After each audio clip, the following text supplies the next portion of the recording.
let's be honest. So, given the inflation ngayon, yung pera natin sa bangko is napakaliit na ng interest rate. Kaya, yun, ngayon, ito, meron na akong nag-mature na yung investment natin. So, nag-invest ako ng around 69,000. And then, after 91 days, tumubo siya ng around 633 pesos. So, ano yung ginawa ko? Meron kasi akong GCash na wallet. Tapos, meron silang tinatawag na GBONDS or bond. So, ito is gawin mo lang kung may balance ka sa GCash. Tapos, ililipat mo sa wallet na trading wallet ng bonds. So, doon, nagpili ako ng Republic 90 days bills na 91 days yung maturity. Kasi yung ibang choices doon, malalaki. Yung 91 days is around 5.8% yung interest during that bumili ako. So, malaki yun. Per annual yung 5%. So, for example, you have 100,000, pwede kang increasean ng annually na 5,000 pesos. So, mag-invest ka ng 100,000, pag nagtubo, magiging 105,000. Kaya, mas malaki kung meron kang 1 million. Anong 5% ng 1 million? 50,000. Kaya, palaki. Mas malaki yung invest mo, mas malaki yung return. Etong GBonds is minimal lang yung risk. Kasi ito is parang principal protected siya. So yun. Kaya nag-risk ako. Tinake ko lang. 70,000 yun. Bumalik naman after 91 days. So far, na-promise nga, after 91 days, bumalik yung in-invest ko na amount plus the interest rate. So, pag mag-mature kasi yung GBonds, ibabalik talaga nila sa trading wallet mo. Compare siya sa iba na pwede mong i-compound unless hindi mo i-withdraw. So, sa tingin ko, kung maliliit na amount, hindi siya worth it. Mga below less than 100,000. So, kung may savings ka sa bangko, mas maganda ilipat mo sa GBonds.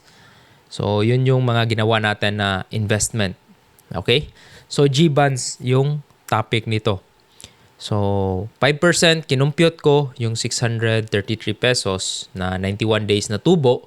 Hindi mo siya makukuha sa bank na regular savings lang. Either time deposit or yung mga long term. Walang bangkong magbibigay ng ganun. So, compare sa banks to GBonds, okay na yung GBonds kasi nga mag-interest 91 days. Kasi yung bangko rin nag-offer ng at least 6%. Minimum is 1 million. Ang magaganda talaga yung investment nun.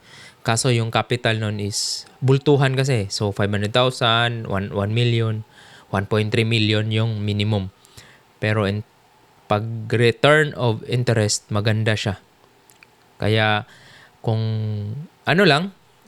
may enough na share ka or may natutulog kang pera sa bangko, pwede mo siyang invest sa GBonds. So, ang challenge lang is may limit yung GCash na transaction, 100,000 only. Kaya kung mag-invest ka ng more, then multiple deposit yung try mo. Yung question ng maramihan is, nakuha mo ba yung mature? Yes, nakuha ko yung pera. Hindi siya katulad ng other na investment scam. Bali, itong GBonds is official.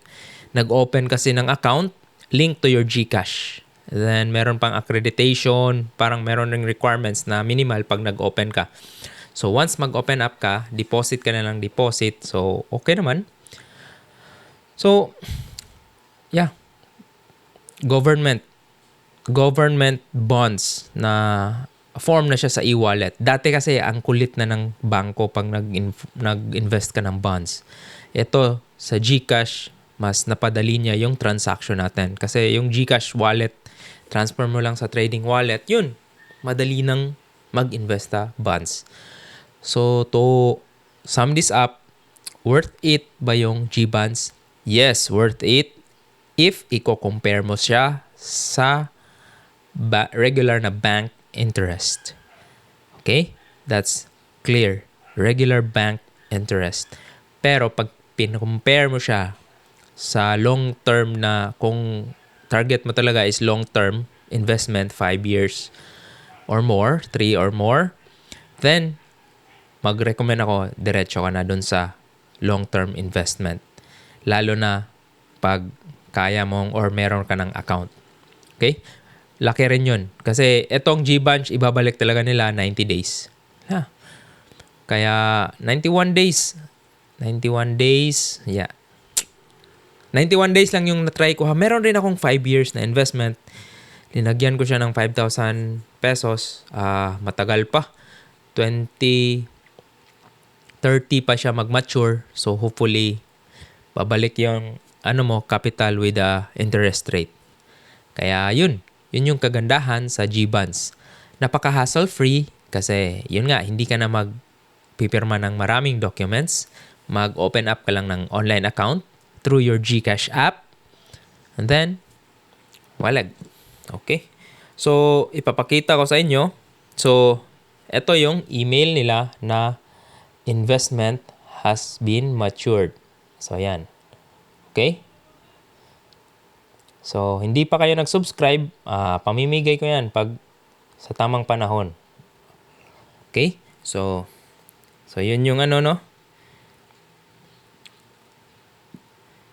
Then, nakuha ko na rin yung pera.